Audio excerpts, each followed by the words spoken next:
All right, well, let's talk about disruption. For the disruption forces position, it's kind of a weird mix. It gets a nice mix of like actions, but also like holding objectives, and then also playing kind of aggressively. I run through this really quick as like the disruption player and leading your different matchups as well. And I'll apologize now for any animal noise in the background. I have parrots, and well, it's kind of hard to record around them in general here. So, but anyways, disruption against disruption, the mirror match. You get the outmaneuver mission. So first off, any battle round, any of your turn, you control the enemy home objective. You get 10 victory points right there and there. First battle round, end of your turn. For each objective you control, you get, excluding your home, you get 4 victory points. Just playing aggressive, taking objectives right away, gets you 4 victory points. And then second and third battle round, for each objective you control, excluding your home, you get 5 victory points. And the fourth battle round onwards, each objective you control, excluding your home, is worth 6. So just like a really aggressive back and forth between another disruption player. It was fun. Um, and it's the train setups, I would expect now they're nice and balanced, and these firing range, good place to hide. It feels kind of dense in the middle a little bit, just because these are so close right here. Oh, they're pretty close here too, though. And these make like really big sections here to kind of hide things too. So they're great. Again, train looks great so far. I have no complaints, man. Alright, Disruption versus Taken Hold. The Disruption player gets Death Trap. Any battle round, any of your turn. For each train area trapped this turn, you get 2 victory points. And cumulatively, for each of those train areas, that is an objective. It is not split objectives, okay. And then the Action Death Trap is in your shooting phase, one unit within range of an objective, excluding your home objective, or within train area outside your deployment zone that is not yet trapped. You can do it a limited amount of times, though, but each unit initiating this action, this phase, must be within a different terrain area. It completes immediately, and that terrain is trapped. Place one of your operation markers within that terrain area. So these just keep stacking. Hmm. So you can, any terrain area, not, not in your deployment zone. So that's what, one, well, that counts as one piece here, so there's just 5. In no man's, well, yeah, essentially 5, and then you can score on these pieces here too, technically. Oh, shoot, I don't know how to control my own thing here. Anyways, so yeah, you can score decent with the trap. They can't take your traps away. Kind of interesting here. Any battle round, end of your turn though. At least one enemy unit that started the turn in terrain area has been destroyed, provided that terrain area is trapped. So then one of your trapped areas, you need to destroy them to get more points. Second battle round onwards, you control at least one objective, excluding your home objective, for 4 victory points. So control one, a bunch of, like, even if you just trap like the objectives, like the 3 center ones, that's your 15 per turn right there. You get those in a battle round. And your turn this way. You can score 4 from turn 2 onward just for holding one objective. And the take it home player will determine acquisition to any battle round, end of your turn. If your objective you controlled, you did not control the start of your turn, excluding your home objective, you get 2 victory points. And then second battle round onwards, end of your command phase, or end of the turn of the battle round. For each objective you control, you get 3 victory points. For each of those objectives that's within your opponent's territory, you get 3 extra. It almost feels like it's missing something, because it's got so much going on. And this has so little going on. This is so straightforward in comparison, really. You're doing about you can do like a ton of actions to just start stacking points. It's really weird. So taking objectives back. These are 2. Control. So if you control, because you should control that's in there, you get extra 3. It's only one. It's only these two. Let's get three. Oh, home does score on that one. Okay. That's okay. So that one's not too bad to get like 9. Let's see about it onwards. You do that for what, 4 turns? So 28 points. To get your other, what, 17? Did my math right? Yeah. Your other 17 for primary. You have to take objectives from them. And you potentially you have to score their expansion, I feel like. Because you're down. Yeah, because you need that extra 3 like a couple times. Like it almost encourages you to be like really aggressive and either like push like from your expansion center into here, or like push like into their expansion and leave their home, but then that leaves you really spread out. It's depending on your force. I feel like taking home has a disadvantage in this one. Because you, man, once you do your actions, it scores immediately, end of your turn. Turn 1, this is an example. Coming from the blue deployment zone. If you go first, it's really easy. There's 2 right there. That's 4 points right out the gate, first turn.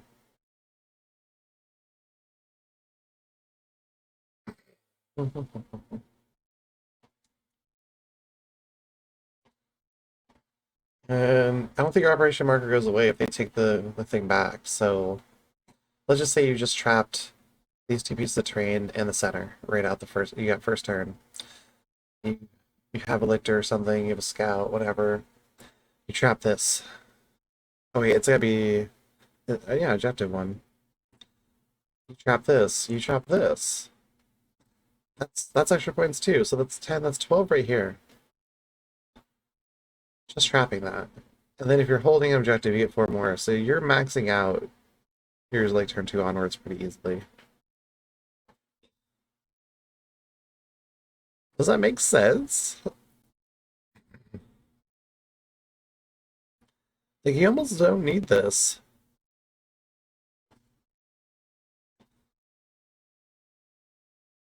Because, like, if your traps don't go away, I mean, I'm just way overthinking it, but it just feels like the death trap is the better option here. Anyways. Alright, so disruption versus purge the foe. You get delaying action as your primary. Any battle round, end of your turn, for each enemy unit destroyed this turn, you get 2 victory points, so you get a little bit of purge back on the purge the foe player. Second battle round onwards, you control at least 1 objective, excluding your home objective for 4. Second battle round onwards, you control at least 1 central objective and at least 1 expansion objective for 3. So if you destroy a unit a turn, you control at least 1 objective, and you control an expansion objective. Control at least 1 central objective and at least 1 expansion objective. So if you hold your expansion, the central, the split, it is not split. So if you can hold center, destroy a unit, and you get that, you're gonna get 9 points every turn. 4 turns because you're 28. Oh, that's right. You destroy 9 units to maximize primaries. If you're maximizing this score. Where the Purge the foe player gets punishment. Start of your turn, choose 1 to 3 enemy units on the battlefield that are within range of an objective and or destroyed at least 1 friendly unit during the previous turn. If you cannot do so, choose an enemy unit on the battlefield instead. From now until the start of your next turn, those units are condemned. Any battle round, end of your turn, 1 or more condemned units left the battlefield this turn. That's right, this is the one where like if they hop in transport, they uppy downy. You get points for it. It's kind of funny. Second battle round onwards, end of your command phase, or end of your turn in 5th battle round. Control 1 or more objectives, excluding your home objective for 4. You control more objectives your opponent for 5. End of the battle, you control your opponent's home objective for 8. I'm still not sure if these count towards your like final turns, like max 15 for primary, or if these are separate at the end of the battle. So I'm not positive on that. I feel like these are separate because otherwise sometimes they don't make sense. If you're scoring them, sometimes you're probably maximizing all your other ones to that last turn. So Okay, so you control one or more objectives. You control more objectives than your opponent for 9. You get both of these.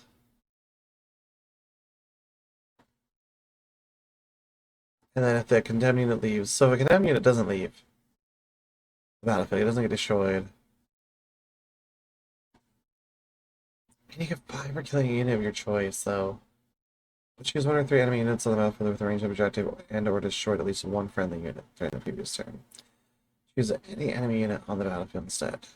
Just any enemy. Like, this one you almost play really cagey, like you have to protect your weak units.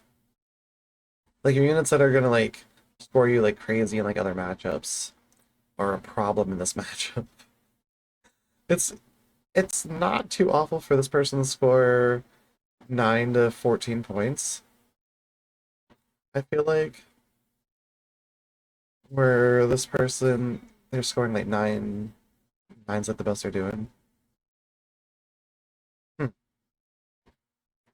I feel like the Persified player has the advantage in this situation here. But who knows? Maybe not. But I guess if you're kicking them back far enough, you're probably winning with this too as well. But it just seemed like the condemned thing's a little bit stronger. But you've also put them in like a situation where they have to destroy multiple units of yours in a turn, or they have that go turn when they can. I think that's over 5 from this, where you're unlimited. Or I guess you're limited by the cap for your turn. Wait, so if you scored 7 here, you'd have to like get 4 units destroyed to cap your 15. Yeah, it's a pretty good turn.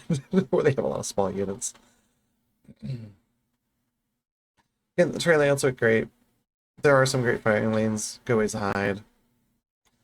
Get your table quarter, your short edge, your long edge. The recurring pattern. um, I do kind of like this one. Like when the home one's up really far for some reason. It's really close to center on this one too. I feel like. All right. And we got our disruption versus priority assets. This is a lot. This is our last one. I know we still got a couple more. Anyways, so the disruption player gets locate and deny. So about select 5 train areas not within your deployment zone and place one of your operation markers in each. If this is not possible, place one in each train area outside your deployment zone. So you marked 5 train areas down your deployment zone, beginning of the game. Any battle round, any return. At least one enemy unit that started its turn within range of an objective has been destroyed for 14 points. That's pretty cool. Only one of your operation markers remains. Wait until not wait until, with a unit of yours in that train area and no enemy units there. Gives you another 4 points. So that gives you potential 8 right there, any battle round. Second battle round, which could at least one objective for 4. End of the battle. Only one of your operation markers remains with a unit of yours in that terrain area and no enemy units there. For another 5 points. See, because like you score 4 for this in any battle round already. So you get an extra 5 for it happening here. It's weird. That's why I'm like, I feel like these score separate. Alright. But the action though can deny. Your shooting phase, you do it with any of your friendly units within range of a central objective. Use limit once per turn. Completes end of your turn if your unit controls that objective. Then it performs a sensor sweep. Remove one operation marker from the battlefield. A unit cannot start this action if only one operation marker remains in the battlefield. So you have to control a central. Is there multiple centrals? There's not. They're tiny centrals. This is a cool one. I haven't talked about this one yet in my other videos. So you take the central objective, you do your action, and you start getting rid of these. So to do it, you have to do the action 4 times.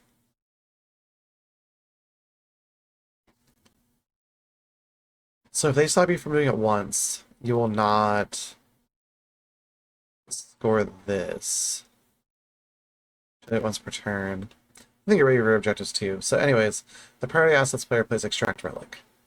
Any battle round, end of your turn, a friendly unit performed a sensor sweep this turn for 4 victory points. One or more enemy units that started the turn within range of one or more objective markers are destroyed. Only one of your opponent's operation markers on the battlefield. If one or more of your units are within the same terrain area as that operation marker, and no enemy units are within that terrain area. And the action is the same as the other one. It's your shooting phase. It's any of your friendly units in range of a central objective. Do it once per turn. End of your turn. It controls that objective. You sensor sweep and remove operation marker. So you're both trying to remove the disruption player's operation markers in a strategic way that you can hold the terrain feature that has the last one. That is a really interesting mission, because Priority Assets is like really action heavy already for all their missions. I guess Priority Assets also step out onwards, any command phase, you control more objectives, you get 4 victory points. ML on one of your opponent's operation markers on the battlefield. If one or more of your units are within the same terrain area as that operation marker, and no enemy units are with that terrain area. Ooh.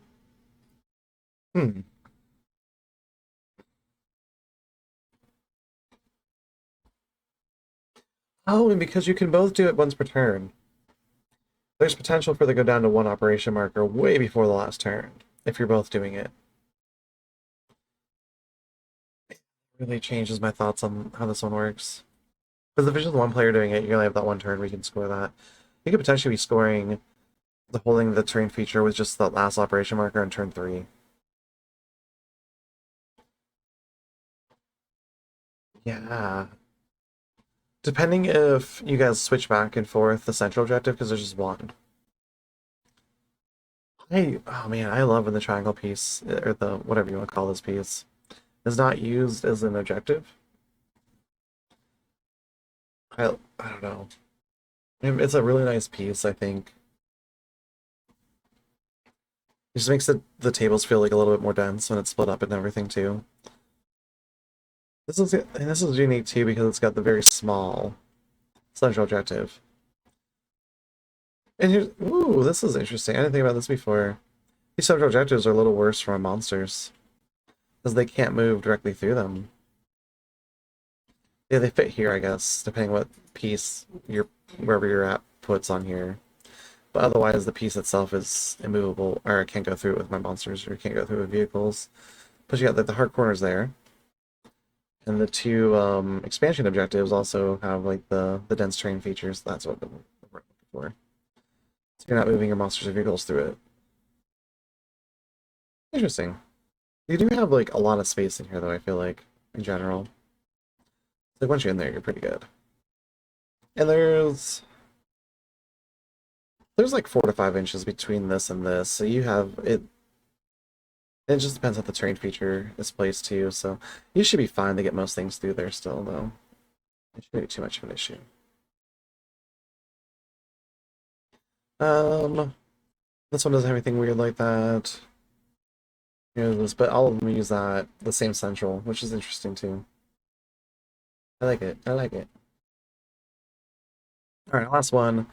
Reconnaissance, or disruption versus reconnaissance.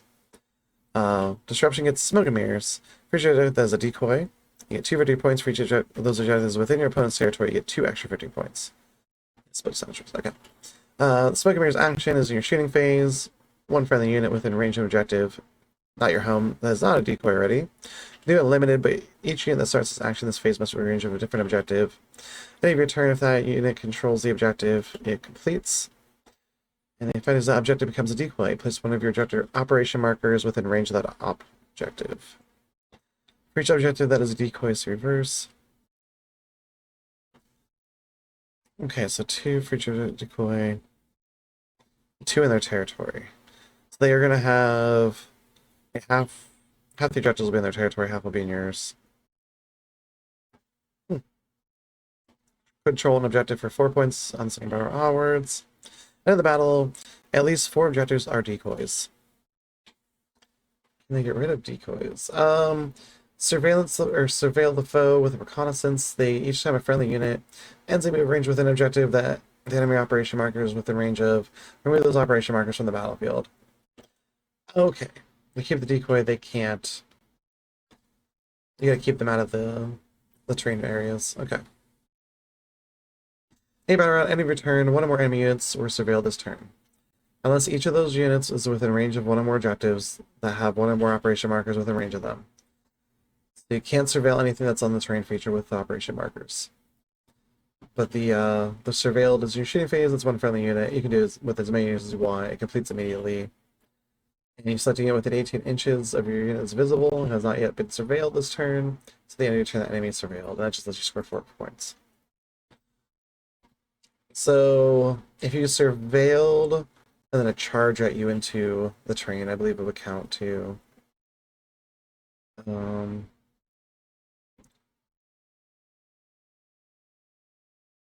because at the end of the turn is when you can't figure it out, so I feel like you could surveil them and then charge into that terrain feature and destroy the unit. Or get rid of the even if you destroy them, you get rid of the operation marker, it should count them still. But you're right, but there are options. Send by auto control one or more objectives for 4. Control more objectives for 4 more. Second battle round onwards, no enemy operation markers are on the battlefield. So you have to be actively putting them down. They have to be in an objective. This is a 6 objective map. So if you did this, you have 4 right there.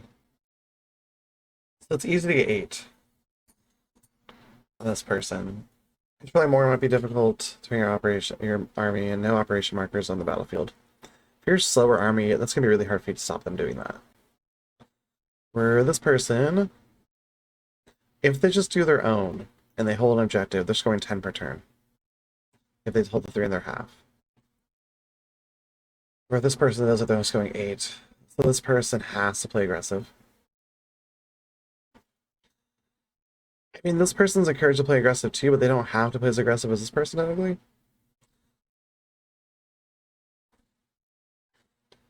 It just depends, I guess. For this map, though, because these two are on the line, I don't think the count is being in the opponent's territory. I could be wrong. Usually there's a pretty clear divide. Here too, like, are these gonna count? Are these ones gonna count as being on this territory? Mostly in it, or does it have to be fully in it? Because otherwise, the only one that's in their territory is their home objectives in this one.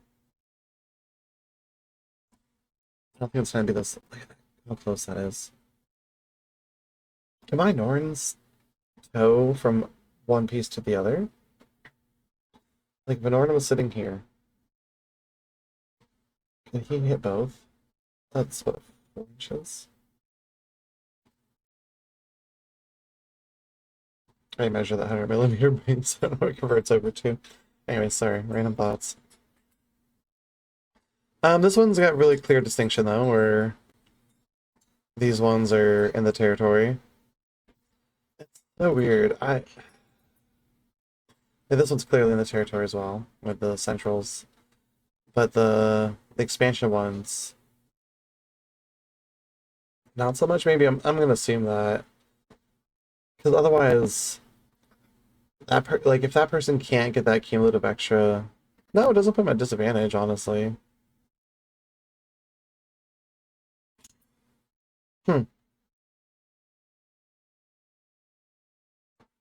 Is it the decoy 3? That's like they're scoring 10 per turn.